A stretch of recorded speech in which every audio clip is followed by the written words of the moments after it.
পরিবেশ সুষ্ঠু নির্বাচনের পরিবেশটা অত্যন্ত গুরুত্বপূর্ণ, কিন্তু আমরা অনেক অভিযোগ শুনছি, বিশেষ করে জামাত ইসলামীর পক্ষ থেকে বলা হচ্ছে নির্বাচনের মাঠ একেবারে সমতল নেই।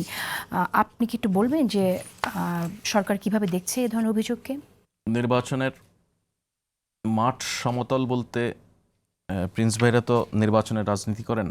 আমি আমার সাংবাদিকতার ক্যারিয়ারে নির্বাচন বিষয়ক সাংবাদিকতা করেছি।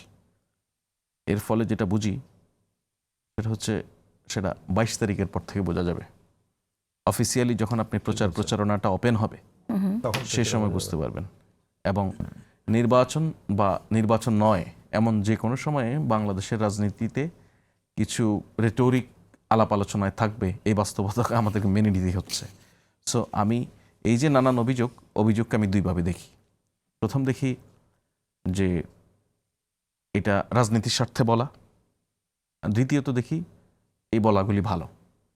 এগুলি বললে সরকার বা অ্যাডমিনিস্ট্রেশনে যারা আছেন তাদের উপর এক ধরনের প্রেশার থাকা জরুরি, থাকুক। এটা খুব বেশি মানে অসুবিধাপূর্ণ কোনো জায়গায় এখনো কোনো কিছু পৌঁছায় নাই অ্যাটলিস্ট। আর যে কোনো নির্বাচনে মানে এই চাপ বোধ করে সরকার কি কি অ্যাকশন নেয় আসলে? এই চাপ বোধ করে সরকার কি কি অ্যাকশন নেয় এটা তো এই সরকার এখনো নেয় নাই, বিকজ এখনো কোনো প্রয়োজন হয় নাই, এরকম কোনো ঘটনা ঘটে নাই। ভালো কেন বলছেন? মানে ভালো হচ্ছে না, আমি তো মনে করি অফকোর্স সবসময় আমি মিনিমাম ফ্ল যদি কোথাও থাকে সেটা নিয়ে আলাপ করা উচিত, জরুরি। সেখানে বাহবা দেওয়ার কিছু নেই।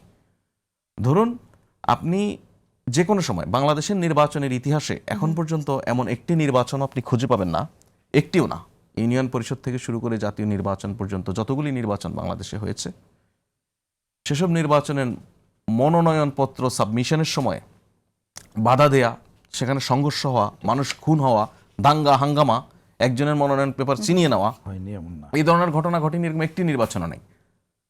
ফরচুনেট বলেন আনফরচুনেট বলেন যাই বলেন, এবারের নির্বাচনে এমন একটি অভিযোগ আসেনি। সুতরাং আমরা এসেছে অন্যরকম অভিযোগ এসেছে। এরকম একটু শুনি। এই তো মনোনয়ন কার্ডটা বাতিল হচ্ছে, কার্ডটা হচ্ছে না, সে ধরনের কিছু অভিযোগ তো আছে, আপনি জানেন। আছে, বের করে দেওয়া আছে। না, এবারের নির্বাচনে আমি আপনাকে গ্যারান্টি দিয়ে বললাম, এখানে বসে লাইভ চলছে, আপনি যদি আমাকে চ্যালেঞ্জ করে একটিও যদি অভিযোগ দেখাতে পারেন সারা দেশের কোথাও নমিনেশন পেপার সাবমিশনের সময় বাধা দেওয়া হয়েছে, না নমিনেশন বলেছি আমি, আপনি যেটা বলছেন সেই আলোচনা যদি আমাকে করতে দেন সময় দিতে হবে, সেটা আমি বলছি। বলছি আপনার পয়েন্ট আমি বুঝতে পেরেছি। আপনি যেটা বলছেন যে যাচাই বাছাইয়ের বিষয়, বেসিক্যালি আপনি সেটা বোঝাতে চেয়েছেন যে বাদ দেন, সেটা আমি আপনাকে খুলে বলছি। ওকে, তাহলে আমরা প্রতিনিয়তই নির্বাচন নিয়ে এক ধরনের আশঙ্কার কথা বলি। এই আশঙ্কার কথা আমি যে কারণে উদাহরণ হিসেবে এটা বলছিলাম, আশঙ্কার কথাটা জারি থাকার ফলে যেটা হয়েছে যে প্রত্যেকে তার নিজ নিজ জায়গা থেকে এক ধরনের রেসপন্সিবল আচরণ দেখিয়েছে। তফসিল ঘোষণার পরে নির্বাচন সংক্রান্ত ওটাই ছিল সবচেয়ে বড় ইভেন্ট, সেটা পিসফুলি হয়েছে।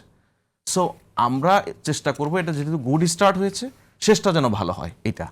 আর আপনি যে প্রসঙ্গটা আনলেন যে বাতিল হওয়ার বিষয়ে নানান প্রশ্ন, দেখুন যখন আলোচনাটা এই কেন্দ্রে বসে হয় তখন মনে হয় কাজী জেসিনের কাছে 2টা আবেদনপত্র ছিল, উনি একটি গ্রহণ করেছেন, একই জিনিস হওয়ার পর আরেকটি বাতিল করেছেন। বিষয়টা এরকম আসলে তা নয়। দিনাজপুরের রিটার্নিং অফিসার যে জিনিস বাতিল করেছেন, ঢাকার কোন একজন রিটার্নিং অফিসার বা ফরিদপুরের রিটার্নিং অফিসার একই গ্রাউন্ডে আবার সেটা গ্রহণ করেছেন। এই ভূমিকাটা অনেকটা পরীক্ষকের মতো। পরীক্ষার খাতায় সব পরীক্ষক একই রকম জাজমেন্টাল জায়গায় থাকে না, এটা একটা জাজমেন্ট। একই আইনের যখন ট্রায়াল হয়, আমি শেষ করছি আপনাকে, আমি শেষ করছি, আমাকে সুযোগ দেন, আমি আপনার কোনো কিছু এড়িয়ে যাচ্ছি না, আমি অ্যাডমিট করছি এবং বলছি, আপনি ট্রায়াল যখন হয় একই আইনে একই অপরাধে সাজার সময় এক এক জাজ এক এক রকম সাজা দেন, সেটার মাত্রা কম বেশি থাকে। এটা হচ্ছে ওই যে প্রক্রিয়ার মধ্যে একজন হিউম্যান কাজ করেন, হিউম্যান দেখার সময় কেউ কঠোর মনোভাব পোষণ করেন যে এখানে ওভার রাইটিং আছে এটা বাদ, আরেকজন মনে করেন একটু ওভার রাইটিং এর জন্য নমিনেশন পেপার বাদ করে দেওয়ার কোনো মানে হয় না। এই জন্য যখন একটা ইউনিফর্ম জায়গা থেকে হয়, অর্থাৎ আপনি আপিল করার সুযোগটা পাচ্ছেন, সেই জায়গায় যখন একই বিচারকরা বসে দিনাজপুরেরটার ক্ষেত্রে যদি ভিন্ন রায় দেয়, শরীয়তপুরেরটা যদি ভিন্ন রায় দেয় একই রকম ঘটনার পরেও, তখন আপনি এটাকে পক্ষপাত দুষ্ট বলতে পারেন। তার আগ পর্যন্ত এটা পুরোপুরি একটি রাজনৈতিক অ্যাডভান্টেজ নেওয়ার জন্য চেষ্টা, আমি একদম পরিষ্কার করে বললাম।